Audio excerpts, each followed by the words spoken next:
All right, let's jump right into this explainer.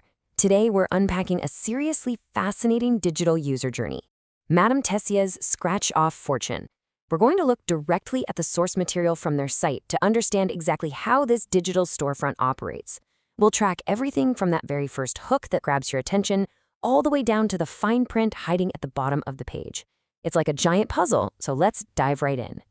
So right out of the gate, you hit this very specific, very mystical branding, a free reading from Madame Tessia, keeper of the fortune table. It immediately establishes a whole persona.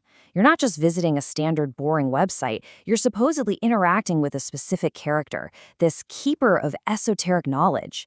It sets this incredibly distinct, magical tone that's perfectly designed to capture your imagination before you even click a single button. Which brings us to the core interactive element of the whole site. What actually happens when you uncover these crystal balls? I want you to put yourself in the shoes of a user landing on this digital storefront. The site specifically positions this activity with a very strategic prompt. It says, before you buy another ticket, scratch these 6 crystal balls free. It's directly targeting an audience that might already be out there buying real-world lottery tickets, and it's inviting them into this digital interactive alternative instead. Let's see how that interaction actually plays out. Section 1. The Crystal Ball Process.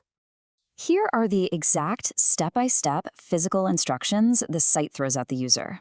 First up, you face 9 crystal balls that the text claims are sealed in your name.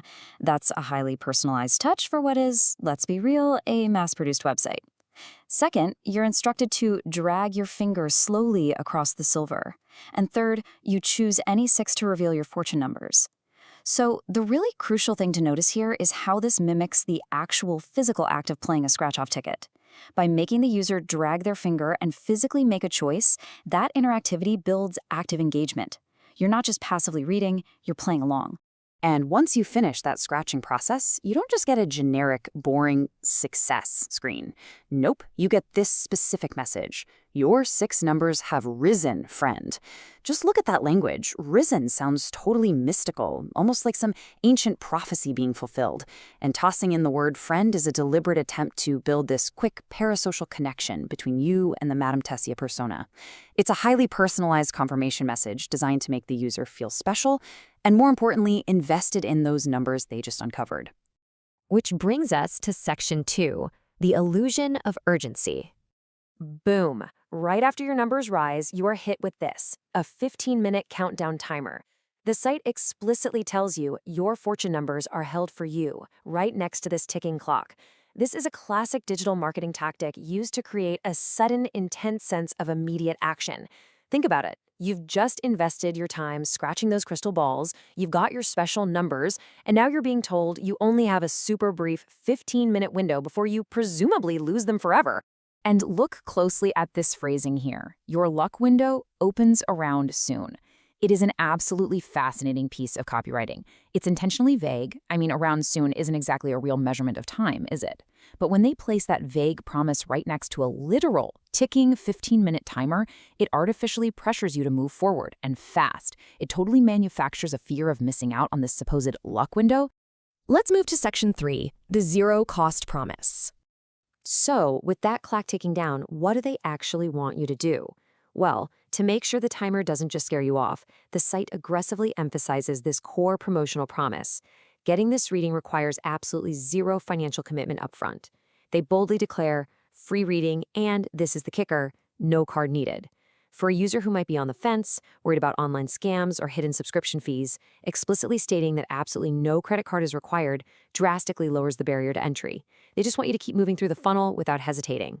But if no money is actually changing hands, what's the real transaction happening here? It's right here in this quote. Tell me where to send your full reading. The currency they want isn't your credit card, it's your contact info. You are trading your personal contact destination in exchange for the full reading. And to keep you hooked while you hand that over, the site throws up a loading screen saying, Madame Tessia is opening your reading, bringing your 6 to the table. They do a great job of maintaining that mystical illusion while executing a completely standard lead generation transaction. Now for the reality check. Section 4, the crucial fine prints. Take a look at this powerful juxtaposition. On one hand, the front-end marketing hook promises your fortune numbers, a phrase completely targeted at people right before they buy another ticket. Yet, when you scroll down to the literal legal reality at the bottom, it explicitly states these numbers are not a prediction of any lottery result. The marketing heavily implies one thing, while the legal text totally and explicitly denies it. Let's rapid fire through the rest of these strict legal constraints. The fine print explicitly states the entire experience is for entertainment and reflection purposes only. It is absolutely not financial advice. Users must be 18 plus. And, pretty interestingly, they make sure to strictly note that the site is not a part of, affiliated with, or endorsed by Facebook in any way.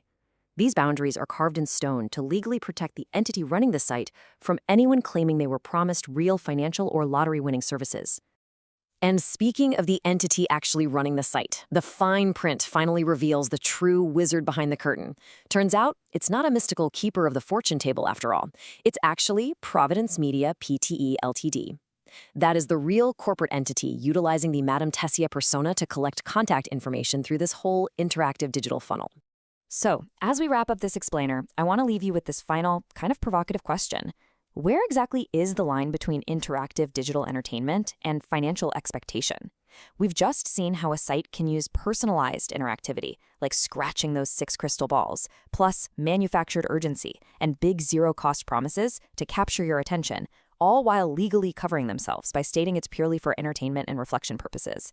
It is an incredibly stark contrast between brilliant digital marketing hooks and strict legal realities. Keep questioning the digital storefronts you interact with out there, and keep learning.